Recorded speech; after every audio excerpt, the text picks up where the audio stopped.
ask me, The what man was in the this about? fog.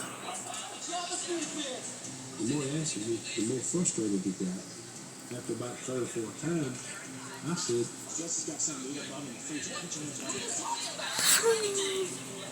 Cool moment. Officers transport Anthony to the Mobile Police Department, where detectives attempt to interview him. we were going to try to talk to him, but he had already lawyered up at that point in time. He said that he didn't want to talk. Anthony's lack of cooperation is problematic for another reason. Despite finding Aletha's body inside a freezer in their home, investigators are having trouble piecing together evidence that fully supports Chantel's story. They could not prove this. This was a murder case because of the state of the body. Too much time passed away, and there was no proof of anything causing the essential act to cause her death. Further complicating matters is the fact that Chantel's sister Tasha contradicts nearly everything about Chantel's story when police take her formal statement. She's pretty much in denial about everything. She pretty much denies anything was going on between her and her father at that point in time.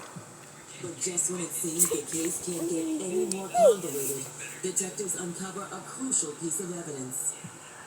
They ended up doing a subsequent search of her bedroom.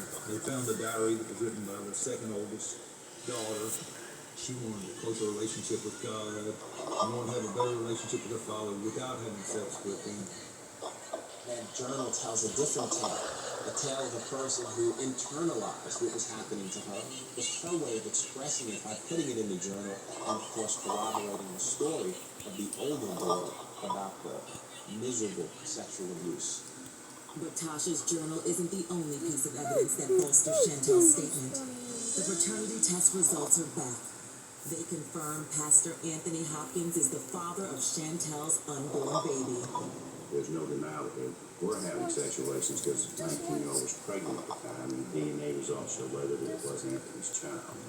The Hopkins children are placed in the custody of Child and Family Services, and Pastor Hopkins is placed in county lockup.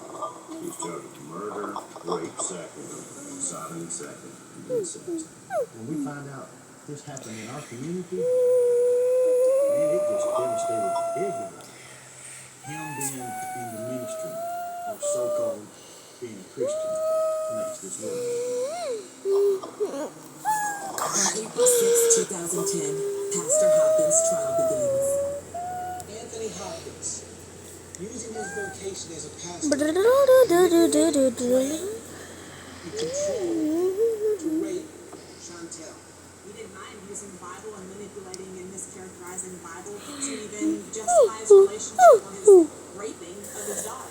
In addition to murder his wife. They're trying to make it out to be wrong.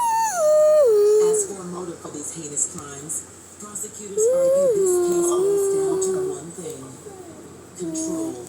He was their God. He was their provider, and he had total control of all their life. They were brainwashed. They had no influences outside of what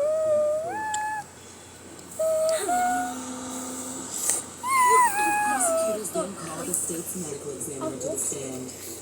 In grim detail, the ME recounts the discovery of Aretha's body. What amount is each child changes or fluctuations potentially? Remember my phone, G, bro. Of all of the autopsy photos that I've seen, none of them stand out to me like With a cartoon. As powerful as